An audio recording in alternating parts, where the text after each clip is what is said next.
Hello, I'm the producer, Jacob Cook, and Up Talk is a weekly, upbeat, uplifting, forward-looking resource show, offering expert perception and advice on personal growth and development. Up Talk will feature guests with inspiring stories and messages filled with informative, life-changing insights. The delivery of this information is through a blend of common sense and practical application. Up Talk will be a big assist in satisfying the hunger for knowing the path to success. And now to our hosts, Lou Vickery and Jason Will. Well, welcome to Up Talk. I'm your host, Lou Vickery, along with, what's your name? Jason Will. That's it. That's not important. Is that important? No. Nobody not knows who I really. am, Lou. Huh? You're the celebrity. I'm who? You're the celebrity. Yeah, right. I'm a legend in my own mind. Yeah. Don't you forget it either, all right? How could I forget? Boy, do we have a show for you today, huh? I guess so. Well, first, let me thank you for tuning in. We're glad you're here. Yeah. You right?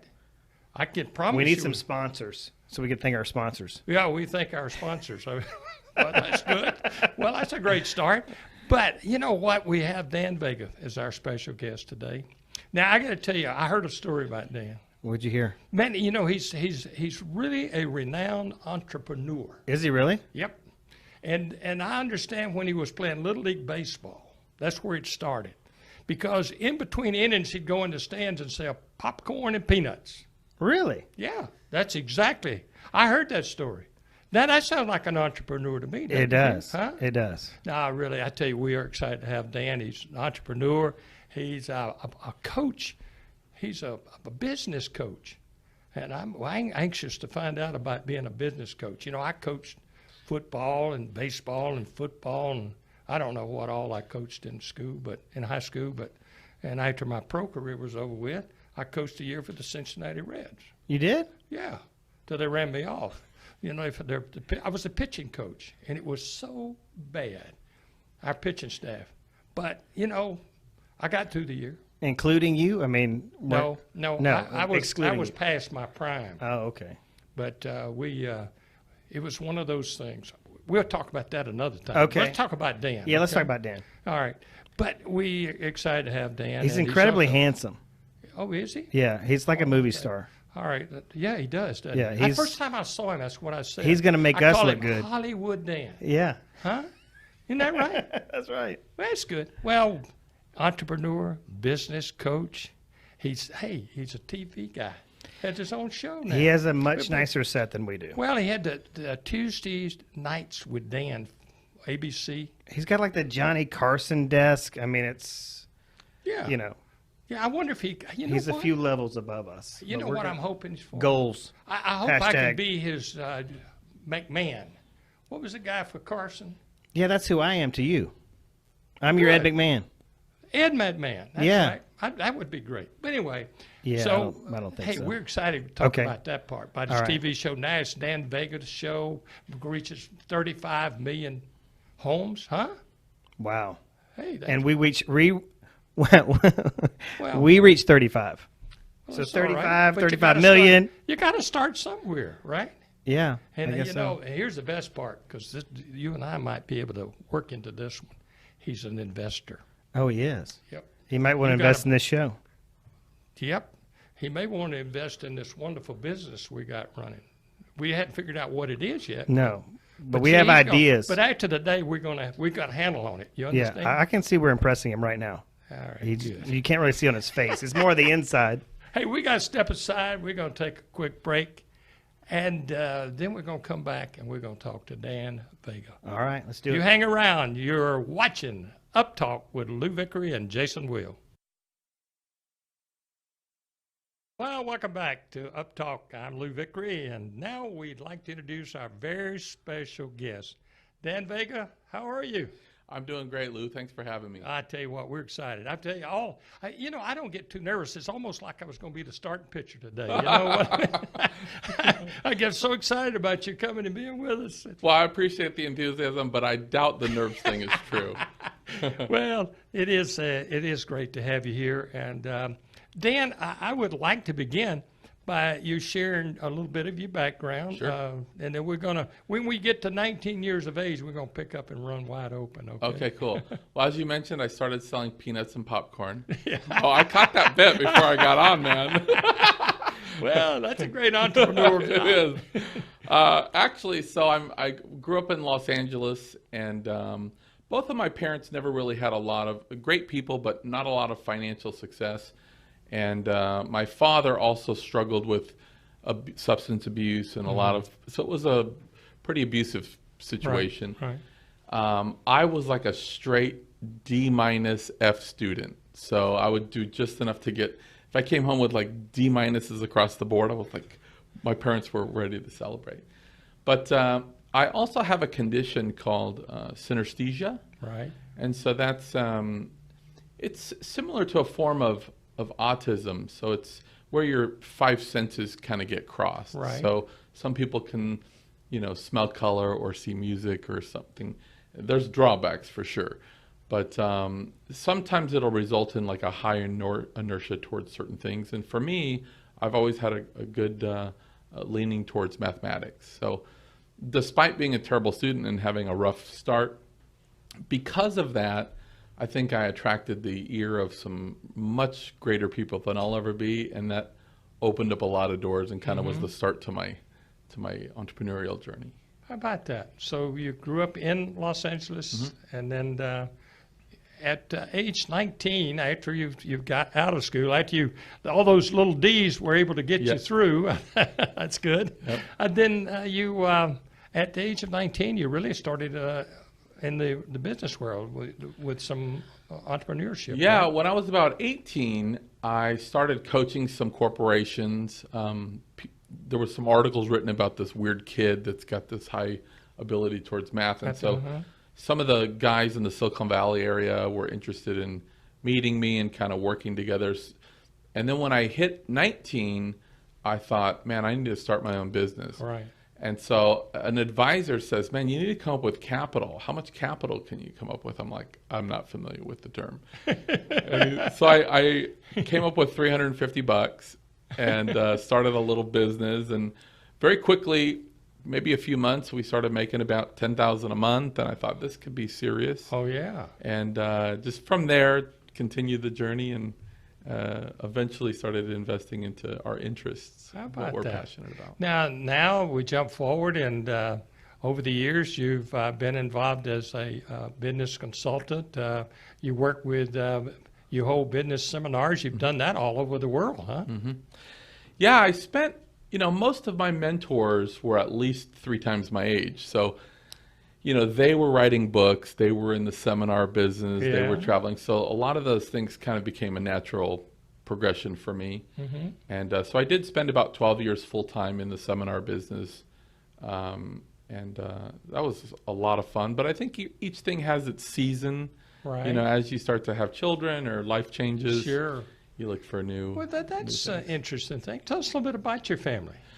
So I have a wife, Penny, that I've been married to for just over 19 years. We just celebrated our 19th anniversary. And then I have one son, Julian, who's just turned 12 going on 30. Yes, right. So I'm sure you can relate. Usually that's the way with the female, but Yeah, he's a very strong-willed and creative kid. For sure. well, obviously a chip off the old block then, huh? I hope not. I hope he takes after his mom. I hear you. But now let's talk a little bit about a person, an individual, or that's interested in maybe doing something on their own, starting an entrepreneurship journey. What's the first action that you look for? I mean, what should they do? Well, I think I get asked this a lot of like, out of all the different keys to success, what's the one thing? And I've thought a lot about that actually. And I think in the beginning, at some point, everyone has some type of a vision that they want to do, maybe start a company, launch a product. They have a vision of something, right? And I think one of the biggest mistakes that people make is they don't separate their vision from their strategy.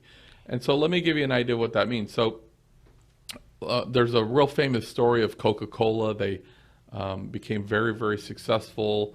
They launched the launch of Diet Coke, trying to compete with Tab back in the day. You remember that? Sure, absolutely. And then after a lull, after another couple of decades, they hit this lull and they said, we need another home run. So they hired this guy from Japan that his track record was just flawless. He had the Midas touch. Everything he touched just worked. And he built this strategy to take Coca-Cola to new heights that they've never seen before. And when he released, the vehicle to do that was going to be a thing called New Coke. And when New Coke came out, people hated New Coke. Yeah. It was just, I think in 76 days, they had about 10 million haters that were just threatening lives, right? And so it didn't work. And this guy couldn't live with this loss. And eventually, he came to realize that his vision was correct, but the vehicle or his strategy to accomplish the vision was flawed. And eventually called Coca-Cola and reconfigured the strategy and launched an incredible campaign that brought Coca-Cola to new heights. And so the point of that is, I think that in the beginning, when we have this vision, we don't have to have the how. We don't have to know how we're going to do all that. In fact, waiting for the how is a huge mistake. But I think that once you have good vision, it is important to separate the strategy from the vision.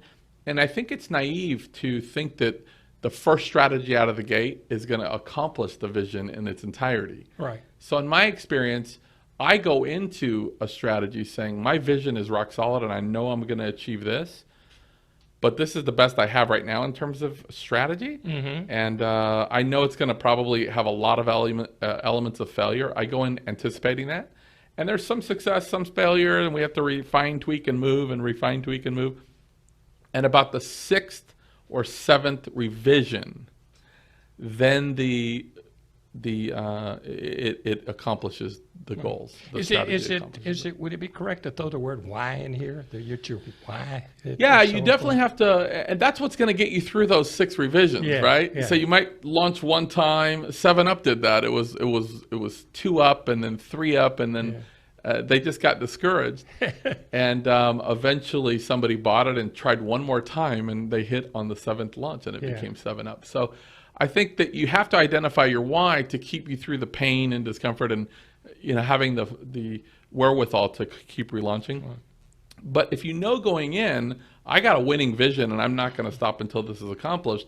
But going in, this strategy is going to have to be adjusted 5, 6, 7 times before it facilitates this.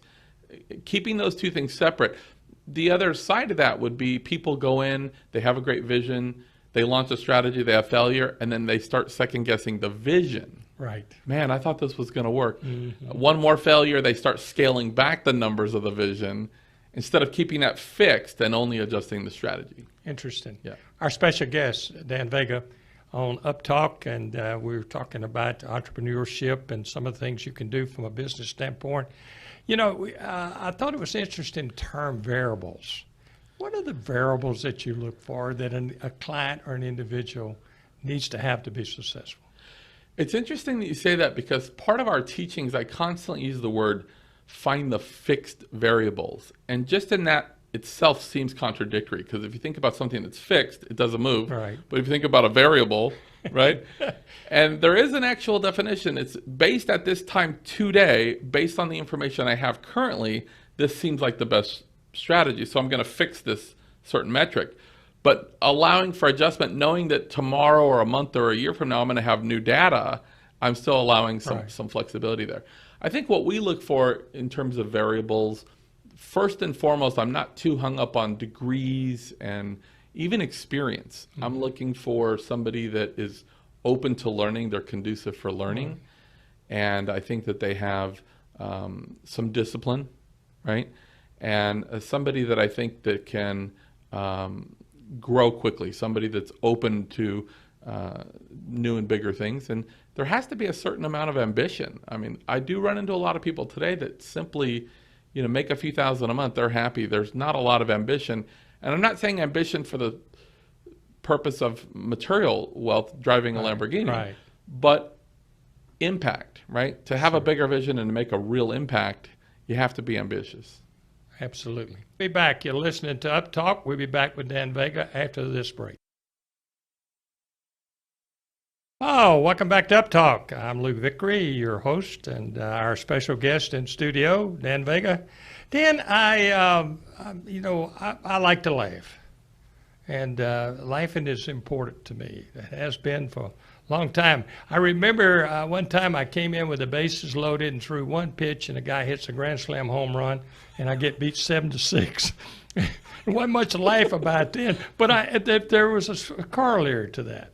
At 2 o'clock in the morning, I'm walking the streets, and there's a policeman checking out. He was checking doors. Right. So I walked along with him, and he said, "What are you doing out here this time of night?" And now we're talking a long time ago when you could walk a street, and Yeah. and I told him what had happened, and he says, "Son, let me give you some advice." He says, "In your business, in my business, you got to have a good forgettery." Forgettery. Forgettery. Okay. He says, you know, memory is one thing, but you got to have also a good forgettery. You got to put it behind you and go on. And you know, I never forgot that. Now that's and all of a sudden I remember he told me a joke, and I don't remember the joke, Yep. but I remember laughing. And Nice. I said after that, I'm going to have practice forgettery. I will say this: the next day I came back in, got a save and a win. So in 2 days, I covered the whole spectrum for a relief pitcher. So Nice. yeah, I tell you what, I can see a good story all over you. Tell us about I it. had one, but I forgot it. No, actually, okay, I'll tell you, I don't know if it's a story, but I'll tell you a joke. All right, fine. So some people know, if they know me, I'm a diehard Christopher Walken fan, the actor Christopher Yeah. Walken. Yeah. There's so many stories I have about him. I got to meet him and hang out with him, bananas. So I'll tell you a quick joke as Christopher Walken. Okay, are you ready for it? Right. He says, the skeleton walks into a bar, orders a beer, and a mop. No? Okay. No one finds that funny, Lou. I'm going to tell you another joke real quick. I found that funny. Go ahead. I'm going to tell you another. My son told me this the other day. He said, Dad, you're a business person, right? You do some personal coach, life stuff. Yeah. He said, how do you discipline a rock? You hit rock bottom. Okay. All right. Well, Maybe I should have forgot isn't it those great? jokes. No. I tell you what, it's great. It's great to laugh. I found out that nobody has been known to die of laughter. That's right. You know, and I think people grow old because they forget how to laugh. You remember as a kid how we'd laugh and enjoy life, and the older we got, the less we'd laugh. That's right. And I went through a stretch that I didn't laugh, but I said after that, no, I'm gonna laugh and enjoy it. It's interesting you say that because just this morning I was reading an article from a doctor that there's a whole thing called laughter therapy or humor therapy, Yes, where right. people that have the really debilitating and serious illness, they laugh and they create a routine and the body can heal itself. Yeah. So laughter, I think, is very important. Well, Norman Mailer proved that years ago, the author, and you know, he had stage 4 cancer. Told him to forget it, Yeah. and he started watching Groucho Marx and all these old The Lou Vickery show. Yeah, that's right. Shows from that day. Thanks. And you know what? He healed himself. Nice. He healed himself. Dan, I want to get back to expectations and expectations for people that are we're talking about from a business standpoint, starting a business, what happens in the beginning. People come to you for help. What kind of expectations do you have from them? Well, from them, the first thing I try to do is I try to assign actions that will just show me the level of discipline and execution. As you know, no matter how good of a plan is or how grandiose some opportunity may be, every opportunity is only as good as the person behind it. So the first thing I look at is I try to assign actions that will just prove to me their level of follow through, their level of execution, and how consistent they are. Doesn't really matter so much as what the task is. That's the first thing I try to learn. And then as that takes place, I know probably where I can use them or some position I can put them that would be a much broader opportunity for them and more conducive for potentially fulfilling a role as infrastructure of our organization. I think that in the startup phase, as we know, you're going to run into some unexpected. There's some tough things in a startup, but I also may be the wrong person to ask about this because I think that most companies can make it. Even though the Small Business Association says most companies fail, we start a lot of businesses from scratch, and I think it's more about there's an equation to startup. Right. Every startup, you can learn specific variables and create, for lack of a better word, an algorithm or an equation that will give you tremendous success. So, I mean, honestly, Lou, most of the companies we've started, we can turn profit first month or first quarter every time. It's just a system instead of just taking random efforts and putting in, grinding and putting in. When you've been there and done that, you have an element of success. You know what it takes to get there, right? Yeah, and you probably know that from sports. When there's rules to success, Sure. regardless if we're in business or sports. There's certain rules to success, and once you know the rules, applying it to this field or industry is a little easier. Yeah, Right. absolutely.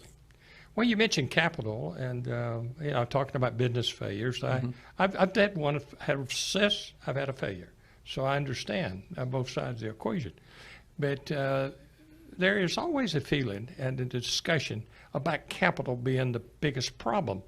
But I don't quite agree with that. I'd like to get your take on that. I'm so glad you say that, because I don't either. I think that it's really common. Most people will say, the reason why all businesses fail majority of the time is lack of capital. Right. And I don't think that's true. I think it's the way that the funds are allocated, right? So let's say that somebody has an idea for a small business. Maybe they're in their 20s and they say, I'm going to go beg, borrow, and steal $60,000 from my relatives and banks, whatever, and I'm going to start this small business.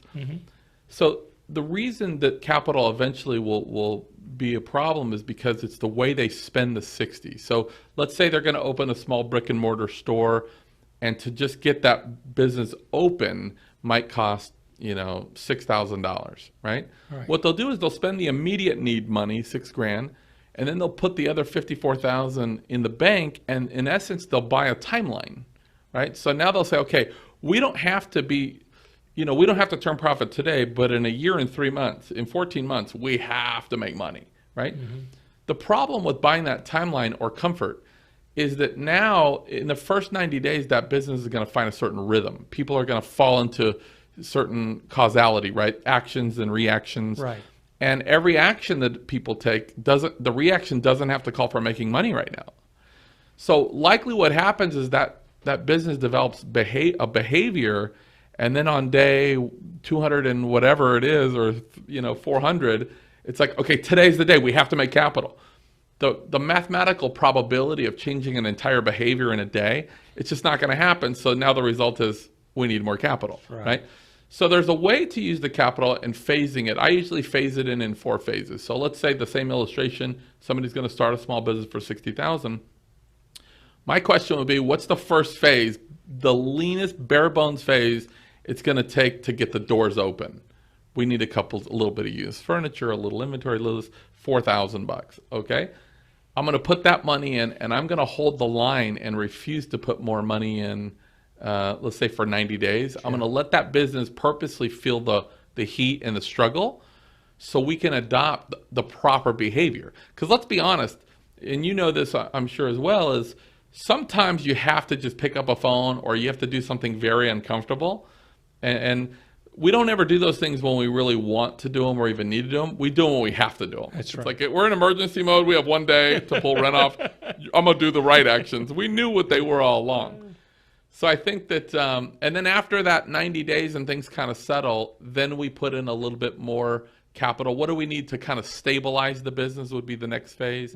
The third phase would be, how much do we have to put in to streamline processes and kind of create some automations. Right. And then the fourth phase would be, how do we systemize it towards turnkey, and we could maybe replicate the model, right? Same amount of money being spent, but the way we're phasing it in certainly is a different effect. Absolutely. Dan Vega, our special guest here on Up Talk. And Dan, I got to ask you about the TV show. Yep. You 6 or 7 years you've been doing it, huh? Yeah, it was never in my thoughts to do any television. People always told me I had a face for radio. And no hit on you, Lou. I know you're a radio man. Believe me, I know I do. But as you mentioned, I spent about 12 years full time in the seminar business. And after a seminar, I met a guy with a network, and he said, "Man, you should do some television." That eventually led to a television show on ABC called Tuesdays with Dan. We aired Tuesday nights after Jimmy Kimmel. So we did that for about 6 seasons. And eventually that also led to starting our own network, as you know, Blue Television. And it's a we're not new to television, but that's a newer venture. So we have about a dozen shows signed, and we're really excited about the future. Yeah, that's great. And if somebody's interested in learning more about you, where do they go? Where's the contact info? You can actually reach out to me personally. All right. I think I don't know what my thing is. Dan at bluetelevision.com. And Blue is BLU. BLU, no E. So it stands for Business Leaders Unite. And the lane we're trying to fill, Lou, it's not just business, but business, self-help, improvement, motivation, things like that. So, Dan at BLU, Dan at bluetelevision.com. Dan, it has been a pleasure to have you. Will you come back and be with us again? Man, I hope so. It was so fun being here. Yeah, well, it's been great having you. Dan Vega, our special guest here on Up Talk. We're going to take a break, and we'll be back. Welcome back to Up Talk. I'm Lou Vickery, and joining me again is Mr. Jason Will. Thank you for having me back. Well, it's great to have you back. You always take such great notes. But that was a great interview with Dan, wasn't it, huh? It really was. He's a smart guy. Oh, yeah. A mathematical wizard. Yeah, we didn't go too deep on that, so I guess I'll just take your word for it. Well, that's I'll take his word for it. Right? Okay. Yeah, he's a big guy. I don't want to argue with guarantee either you. of you, really. I guarantee you, when it comes to math, you can forget it as far as I'm concerned. Yeah, I don't know anything about it. It stresses me out. Numbers stress me out. Hey, I'd share this with you real quickly. I had a algebra class, and thank goodness the smartest lady in the class was sitting next to me, and I said, "What does this mean, Gwen?" And so she always had to tell me. And I was always talking, unfortunately, in the class, and the teacher would, I won't mention her name, she would tell me, she called everybody Mr. or Mrs. Mr. Vickery, would you please shut up? And yes, ma'am. And then I'd start about 10 seconds, and I'd start up talking again. And she'd always working up on the board. She'd turn around, Mr. Vickery, if you say one more word, I'm going to throw this book at you. Wow. All right. So Seems 10 a little seconds. hostile. 10 seconds pass, and I'm talking again. Imagine that. She heaved that book. I saw it coming. I ducked away from it, and it hit the guy behind me right square in the face. And he just bursted out in tears. I mean, I felt so sorry for her. What kind of school was this? But if you did that today, where would she be? Yeah, locked up. Man, but I shut up for a while after that. Yeah, just a few minutes, or Yeah, at least 2 minutes. yeah. That was the only bad part I ever had on report cards. I always did good with grades, but my what was the one teacher said, Mr. Vickery, your manners in the room are pitiful. I said, well, I'm blaming that on somebody else. Because there's somebody else in this room will tell you I got an excuse for everything. Yeah, I would believe that. Thank you. So much for that. What do you think of Dan's interview? Well, he's from L.A. Yeah. And we are also from L.A., a different L.A. Yeah, that's right. He's from Los Angeles. We're from Lower Alabama, so there was I needed an interpreter sometimes. But I got some stuff here. So I'm going to need you to back me up. But, I mean, when anybody says they were coaching other businesses on mathematics at 18, I mean, come on. How bad did that just makes me feel really bad. Yeah. Like, what have I been doing? In the Silicon Valley, did you hear that part? I was going to challenge him to a drinking contest and really show him something. By 19, his entrepreneurial journey was earning him upwards of $10,000 per month at 19. Mm-hmm. now, I mean, now he's just a serial entrepreneur starting businesses that are profitable in, the first 60 days or the first quarter. And it's very, very impressive. But I love this type of stuff. Yeah. I love this whole, the mindset of this, the keys to success, and, this whole architecture of the entrepreneurial journey to me is just like fascinating. So I was really, really laser focused on that. I got to ask you a question in regard to that. When Yeah. you started your company, how did you do in the early part? Did it take you some time to get? Yes, I did very, very poorly. I mean, Dan talked about, vision versus strategy, and I mean, that's so important. But for me, it was like so much trial and error. But, he talked about learning and being open to change and growth, and then the ambition. And, I had the learning down. I definitely had the ambition. I've always been a student. Right. And wanted to consume information. Right. But it's just I never really sat down long enough to really game plan enough, and to really tweak the strategy to meet the vision, and probably, to be very honest, not being very, very clear on the vision, other than not being able to see past my own ambition. So, But look at where you are today. I mean, you have 3 offices, over 100 plus agents. yeah, I think I think there's different evolutions, right? I mean, Dan obviously, at 18 was well on his way. I'm 43, so it took me a while to get here, a while longer than it took Dan. But some of us are late bloomers, Lou. You know what I'm saying? Thank you. I really appreciate that. You're talking about bloomers. I'm probably a real bloomer, right? Yeah. I'm still blooming. Yeah. I won't say anymore. I think you better stop there. I think so, too. I didn't know where you were going with that. I don't think I knew where I was going either. You were making me why don't nervous. we continue. Yeah, there was we'll just leave that open for interpretation. Yes, they thank say. you very much. So let's see. I mean, if I had to really put my big nuggets of information that Dan said, my favorite things he talked about. I mean, he talked about his keys to success. He had 3 keys to success. It's about learning, growth, and ambition. So we've already kind of talked about that. But he talked about the entrepreneurial journey, about how if you're going to reach your goal, you got to do 3 things. Right. You got to revise, you got to tweak, and you got to keep moving. And then you pointed out in order to be able to do that, to be constantly revising, tweaking, and moving, and not get discouraged and quitting, you got to have a big why. Yeah. So I love that.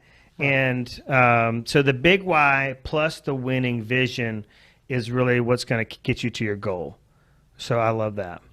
You're listening to Up Talk. I'm Lou Vickery along with Jason Will. Our special guest earlier, Dan Vega, and we're going over some of the high points. And I thought it was interesting with Blue Television. I hadn't asked where the BOU came from. I didn't know that either. But I loved it. Business Leaders United, huh? Yeah. Is that the way it came down? Yeah, Business Leaders Unite, or was it United? Unite? United? United. Oh, you got that right. I'm very surprised. That's all right. But Blue Television. Point Vickery. We're so excited we're part of that. Yeah, I think it's a bigger deal than you and I realize. Probably is. Yeah. Yeah, but like I said, we're small. We're blue collar guys. Dan Vega. He's Mr. Hollywood. Yeah, he is. He also coaches people, and one of the first things he does. I thought this was fascinating. One of the first things he does is assign them specific actions to reveal their level of discipline, execution, and accuracy. Pretty good. I mean, it's like an evaluation process. So if he's evaluating somebody that he's going to be coaching or mentoring, or somebody new to one of his, in his organization, he's going to immediately assign them specific tasks that are going to test them in those areas to see not only if they're a good fit, but also to see if they're in the right seat on the bus. Right. Well, The term variables, it was in the notes that I had, and I never really had thought much about it, but that's what we're talking about. We're talking about the variables that are necessary to be successful. And and after the question of variables, then he always asks, well, where do you need help? Right. Tell me where you need the help. And that's when he starts getting into really digging in and helping someone with their business. Well, and you asked me about my journey, and so he said that success is a system, not the result of random efforts. And if I had to point to a reason why, that my journey was a little bit longer than his, my evolution was longer than his, there was just a lot of random efforts. Yeah. A lot of random efforts. It wasn't from a lack of trying. It's just, it needs to be, very focused and very intentional. Right. Interesting. Yeah. So, I just, and he also talked about capital. I mean, it was just fascinating to listen to him talking. It's just really hard, I guess, to cram somebody with so much knowledge, so much experience, and so much, who has so many accomplishments into this small window of time. Yeah, Dan, we were talking about, Dan and his, the TV television show, yeah. Yeah, and he did, he started over in Pensacola after the late night show. He would do a business show, and it was called Tuesdays with Dan. And he, whatever marketplace that the Channel 3 serves, that's where he would, that was his marketplace. But now they've expanded that. He's got potentially 35 million homes that he's involved with now. And the name of the show is the Dan Vega Show. Well, we are thankful that Dan took time from a very busy schedule to come be with us. And yeah, how'd you work that out? You just got the pull. Yeah. I mean, I got an iron hand. Yeah. Either you show up or you're in trouble. That's what Dana says. You rule the house with an iron fist. That's what she says. Yeah. Right. Yeah. Hey, you're listening to Up Talk. I'm Lou Vickery along with Jason Will. You stay with us. We'll be back.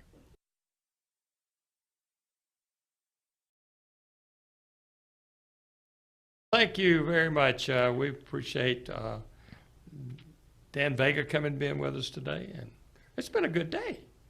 It's been a really good day. I learned a lot today. Yeah, me too. I'm going to steal a lot of what Dan said and, repurpose it as my own stuff. That's it. You know what? You know my rule. If you get it from one, it's plagiarization. Yeah. If you get it from many, and it's research. So Yeah. what you do is you refurbish it, Yeah. I call it retrofitted.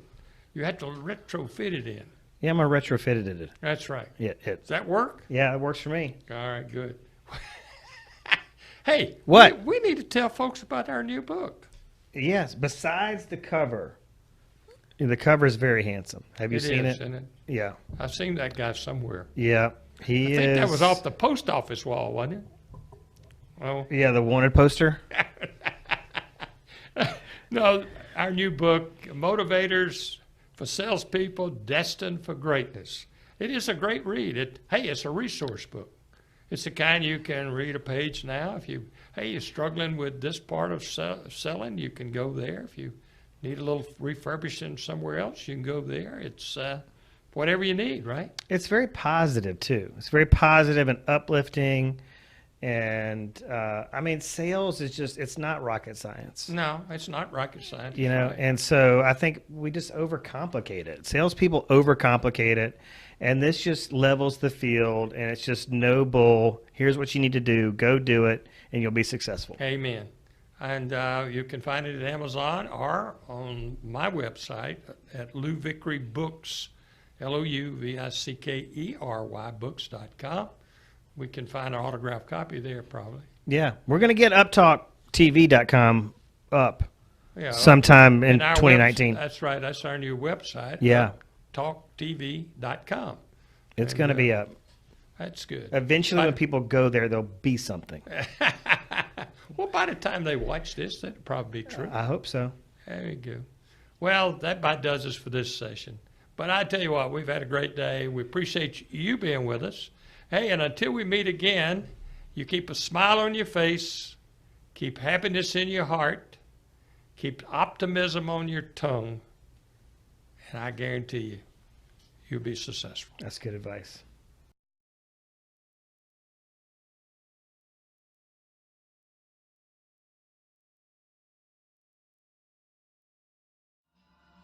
Hi, I'm Dan Vega, and thank you for watching our channel. I want to take a second to tell you about a resource that's helping thousands of people across the country, Blue University. Blue University is the premier online business school for entrepreneurs and business leaders. You know, if you find yourself in a day-to-day grind where you've lost your joy or you're just tired of struggling, then check out blue.university. That's BLU.university. I can promise that you receive nothing short of a multi-million-dollar education. And if you want a completely different life in 3 to 6 months and a way to create wealth in 5 years or less, then again, check it out. That's BLU.university. Find out why blue is the new color of success. Also, make sure to subscribe to this channel or to give us a good rating, but that's only if you see value. And when you do receive value, make sure to share it with someone else. Thank you very much, and we'll see you next time.